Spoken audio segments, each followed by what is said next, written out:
हूं आप सभी लोगों का आपके अपने प्रमोद यादव यूट्यूब चैनल में। मेरे प्रिय छात्रों, मैं आज आप लोगों को बता दूं कि मैं आप लोगों के सामने आज साइंस पढ़ाने वाला हूं।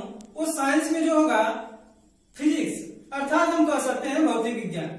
तो भौतिक विज्ञान में कुछ ऐसे चैप्टर हैं जिससे मैक्सिमम क्वेश्चन किए जाते हैं। तो उन चैप्टरों में से आज हम लोग देखेंगे प्रकाश से संबंधित जितने क्वेश्चन बनते हैं उन क्वेश्चनों को तैयार किया जाएगा और उसके साथ साथ मैं उनके कंसेप्ट को क्लियर कराऊंगा। ठीक है, तो चलिए आज हम चलते हैं इस पॉइंट पर कि प्रकाश क्या है। पहले तो क्वेश्चन बनता है कि प्रकाश है क्या। तो चलिए देख लेते हैं प्रकाश क्या है। मैं बता दूं, प्रकाश जो है एक प्रकार की ऊर्जा है। क्या है? प्रकाश जो है एक प्रकार की ऊर्जा है जो हमारे दृष्टि ज्ञान को जागृत करती है। जैसे हम कह सकते हैं कि प्रकाश हमारी आंखों को देखने में सहायता करता है। ठीक है, जैसे मैं बता दूं आपको, बहुत से लोगों को मानना होता है कि ये तो बुक में लिखा हुआ है, लेकिन सपोज आप समझिए कि अगर आपको किसी बंद कमरे में जहां पर प्रकाश न जाता हो, अगर आपको बैठा दिया जाए और वहीं पर कुछ डिस्टेंस पर कोई वस्तु रख दी जाए, क्या आप उस वस्तु को देख पाएंगे? नहीं देख पाएंगे, कतई नहीं देख पाएंगे, क्योंकि वहां पर प्रकाश नहीं है। अगर फिर उसके बाद मैं उसी जगह प्रकाश डालूं, आप उस वस्तु को आसानी से देख लेते हैं। तो यहां से क्लियर हो गया कि प्रकाश जो है हमारी आंखों को देखने में सहायता करती है। ठीक है, चलिए क्लियर हो गया कि प्रकाश एक प्रकार की ऊर्जा है जो हमारे दृष्टि ज्ञान को जागृत करती है। ठीक है, चलिए देखते हैं प्रकाश जो है एक कण और तरंग के रूप में कार्य करता है। जैसे मैं बता दूं, प्रकाश जो है ये देखिए कण के रूप में होता है और तरंग के रूप में भी होता है, इसीलिए इसको द्वितीय प्रकृति का भी कहा जाता है। देखिए प्रकाश एक कण के रूप में है जो बंडलों के रूप में चलता है। किस रूप में चलता है? बंडलों के रूप में चलता है, जिसे हम फोटॉन भी कहते हैं। बंडलों के रूप में चलता है जिसे हम फोटॉन कहते हैं। यह हुई प्रकाश की बात। ठीक है, तो प्रकाश हम लोग जान गए कि प्रकाश है क्या और प्रकाश का गुणधर्म क्या है, मतलब कैसे चलता है। क्लियर हो गया? अब हम लोग देखेंगे कि प्रकाश की चाल क्या होती है। तो मैं बता दूं, प्रकाश की जो चाल होती है वह निर्वात में 3 × 10⁸ मीटर पर सेकेंड होती है। ठीक है, क्योंकि देखिए बात यहाँ पर आ गई निर्वात में, जहां हवा तक भी न हो वहां भी प्रकाश की चाल 3 × 10⁸ मीटर पर सेकेंड होती है। तो हम कह सकते हैं कि प्रकाश को चलने के लिए माध्यम की आवश्यकता नहीं पड़ती है। क्लियर है? तो इसलिए इसे हम अनुप्रस्थ तरंग भी कहते हैं, क्योंकि प्रकाश जो है वह एक विद्युत चुंबकीय तरंग है। क्या है? प्रकाश जो है विद्युत चुंबकीय तरंग के रूप में कार्य करता है। किस रूप में? विद्युत चुंबकीय तरंग के रूप में कार्य करता है। तरंग के रूप में कार्य करता है, जिसके वजह से हम इसे अनुप्रस्थ तरंग कहते हैं। देखिए अनुप्रस्थ तरंग कहते हैं, क्योंकि इसमें माध्यम की आवश्यकता नहीं पड़ती है। ठीक है, तो यहाँ क्लियर हो गया कि निर्वात में जो होती है प्रकाश की चाल 3 × 10⁸ मीटर पर सेकेंड होती है और प्रकाश जो है एक विद्युत चुंबकीय तरंग है, जिसके वजह से यह अनुप्रस्थ तरंग है। क्लियर? तो बात यहाँ पर आई, एक ऑप्शनल क्वेश्चन आता है, जैसे कहता है कि इसके पहले जो प्रकाश की वेग होता है 3 × 10⁸ मीटर पर सेकेंड, ये गणना सबसे पहले किसने किया था? तो गणना सबसे पहले किसने किया था? इसे जान देंगे, रोमर ने किया था। किसने किया था? रोमर नामक वैज्ञानिक ने प्रकाश की वेग की गणना सबसे पहले किए थे। क्लियर हो गया होगा? चलिए इसके बारे में कुछ और देख लेते हैं। प्रकाश जो दृश्य विकिरण होता है उसका तरंगदैर्घ्य जो होता है 3900 एंगस्ट्रॉम से 7800 एंगस्ट्रॉम तक होता है। ध्यान दीजिएगा हमारे बातों को। जो प्रकाश का तरंगदैर्घ्य होता है 3900 एंगस्ट्रॉम से 7800 एंगस्ट्रॉम तक होता है।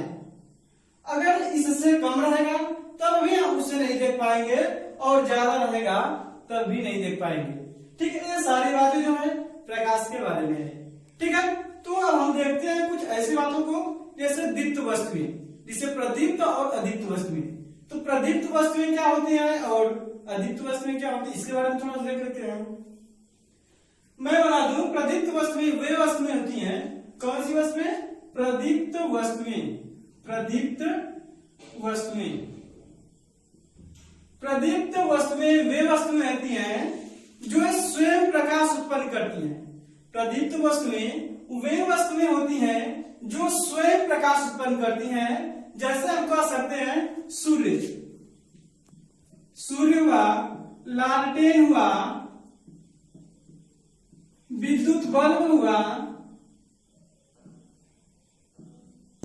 विद्युत बल्ब। ठीक है, इसी तरह अदीप्त वस्तुएं, अदीप्त वस्तुएं क्या होती हैं इसके बारे में थोड़ा से समझ लीजिए। ठीक है, अदीप्त वस्तुएं क्या होती है इसके बारे में थोड़ा सा देख लीजिए। अदीप्त वस्तुएं उसे कहते हैं जो स्वयं के प्रकाश से प्रकाशित नहीं होते हैं। जैसे हम कह सकते हैं कि चंद्रमा, चंद्रमा क्या अपने प्रकाश से चमकता है? नहीं, वो सूर्य के प्रकाश से चमकता है, इसलिए उसे अदीप्त वस्तुएं कहते हैं। और जैसे हम देख लीजिए लकड़ी का टेबल, ये भी क्या होता है? ये भी अदीप्त वस्तु है। जो अपने प्रकाश से नहीं चमक सकता उसे हम अदीप्त वस्तु कहते हैं। तो मेरे प्रिय दोस्तों, आप लोगों को ये क्लियर हो गया होगा कि प्रकाश है क्या।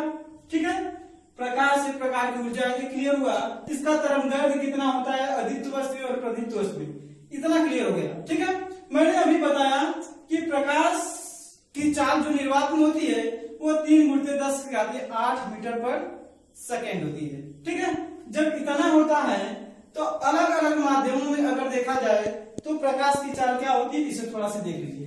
अलग अलग माध्यम में, जैसे माध्यम हो गया और प्रकाश की चाल, प्रकाश की चाल हम लोगों ने अब देखेंगे कि माध्यम और प्रकाश की चाल। माध्यम जैसे निर्वात तो ले लिया जाए, निर्वात, निर्वात में प्रकाश की चाल होती है 3×10⁸ मीटर पर सेकेंड।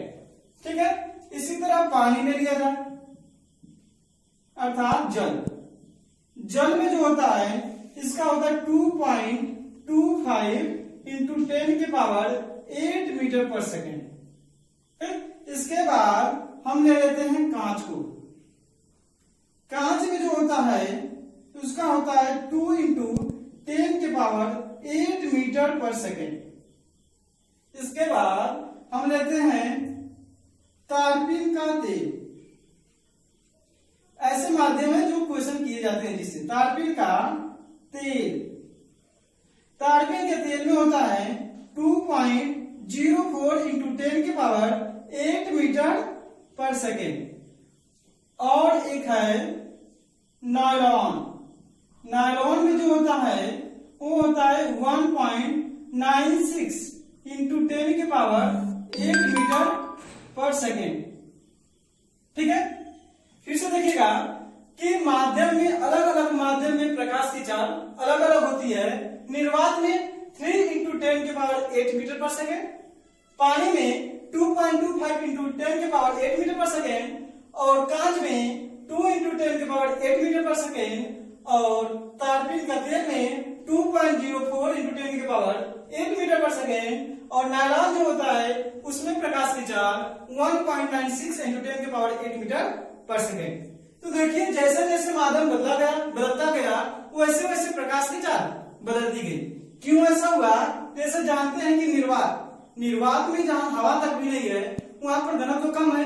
जब वहां घनत्व है तो घनत्व कम है तो वहां प्रकाश की चाल अधिक है।